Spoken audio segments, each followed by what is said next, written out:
Hello everyone and welcome to another News Coolum video and another plug side chat. I apologize for not releasing more videos previously. I'd recorded a few, but I realized that the subject I want to address a little bit more carefully. So I'm sort of holding back and seeing, if I can address it a little bit better. But in the meantime, there's something that I realized might be missing sort of from information about really, I think the Bolt EV in particular. It doesn't really apply to most other electric vehicles at the moment because this is really about taking long trips in the Bolt EV and what it is you actually need to know. And so I got into a discussion with someone, a Bolt EV owner, talking about using various trip planners, electric vehicle trip planners.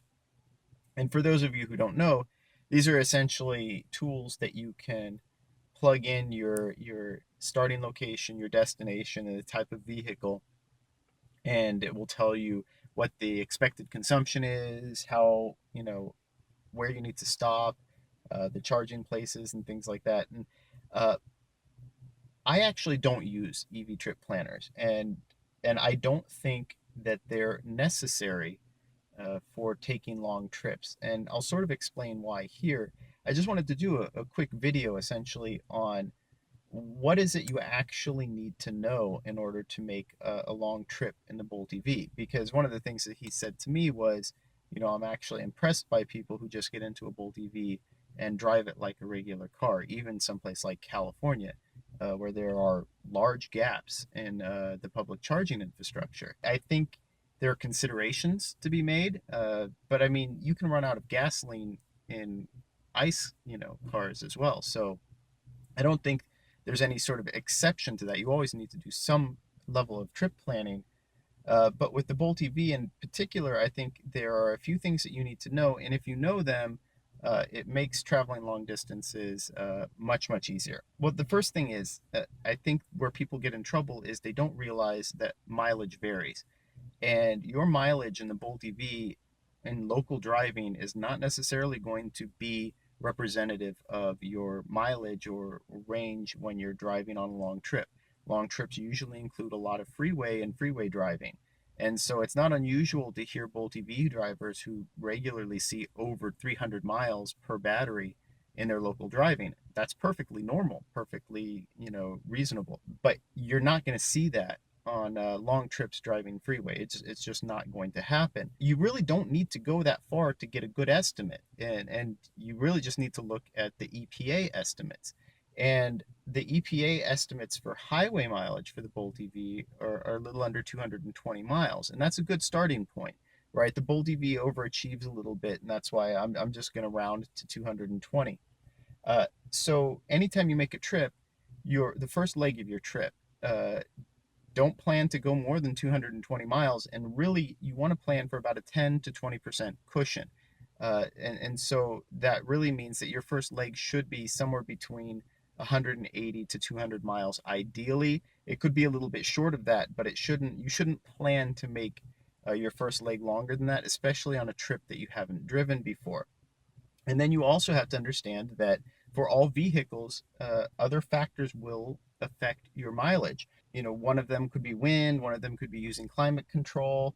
Any of those temperature changes can all affect the range. So just go in understanding that your range can change and that the Bolt EV's range on freeways is going to be typically 200 to 220 miles probably per charge, but being conservative and accounting for a 10% to 20% buffer, maybe 180 miles is a safe starting point.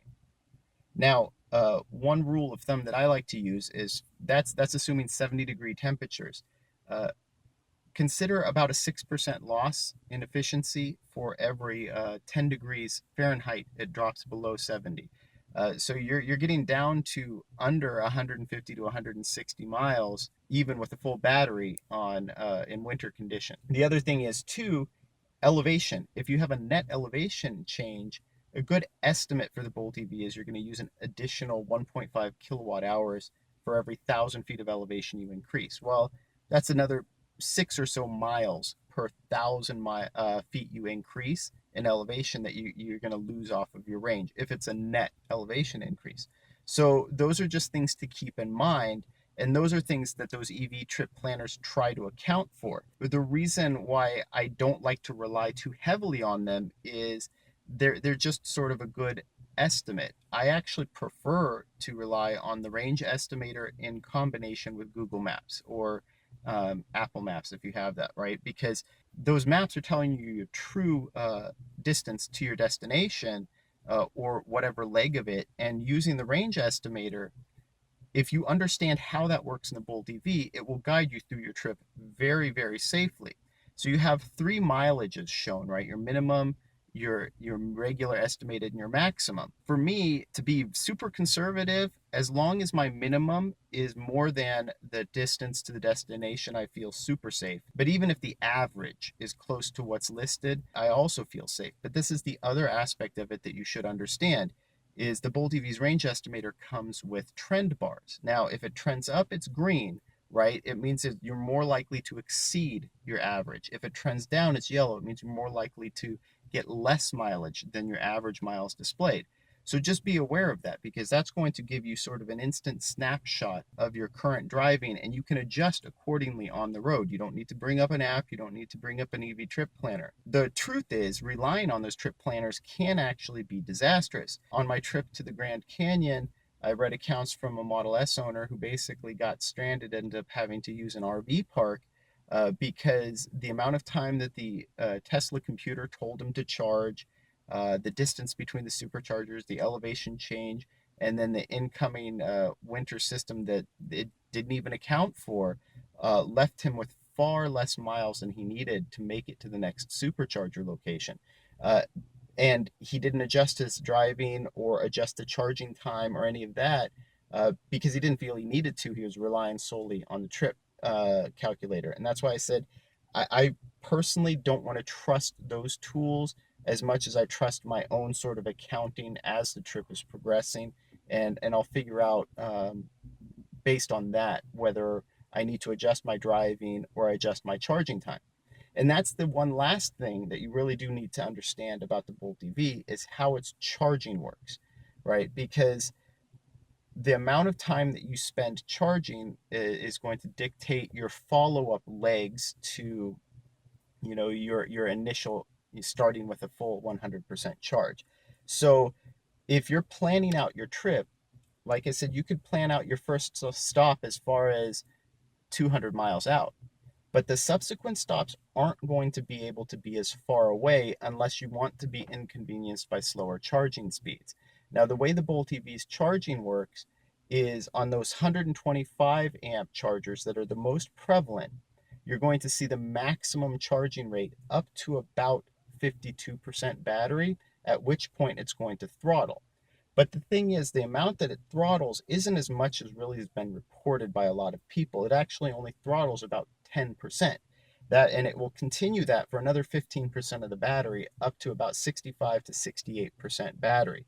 So essentially, your average charge rate on a 125 amp charger up to about 65% battery is going to be about 43 to 44 kilowatts, which is more than acceptable given the speed of the public charging infrastructure overall, which means that if you're looking at a 65%, right, well, you're going back to those highway numbers again.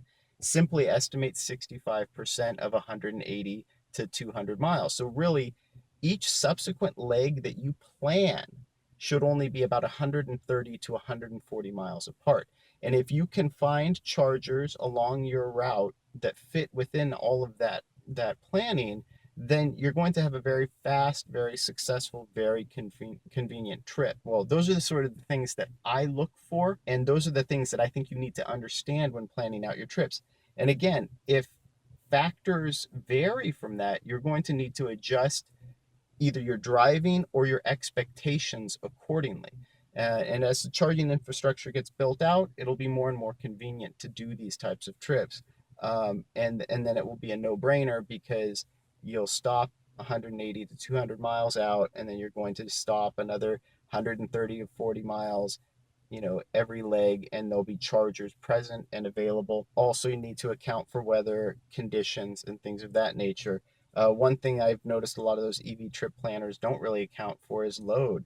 If you have 1,000 pounds in your car, it's going to adjust the elevation change requirements as well and the energy consumption requirements. So there's a lot of nuances that go into it too, but those are really just the big things that you need to know. Understand that range varies based on condition.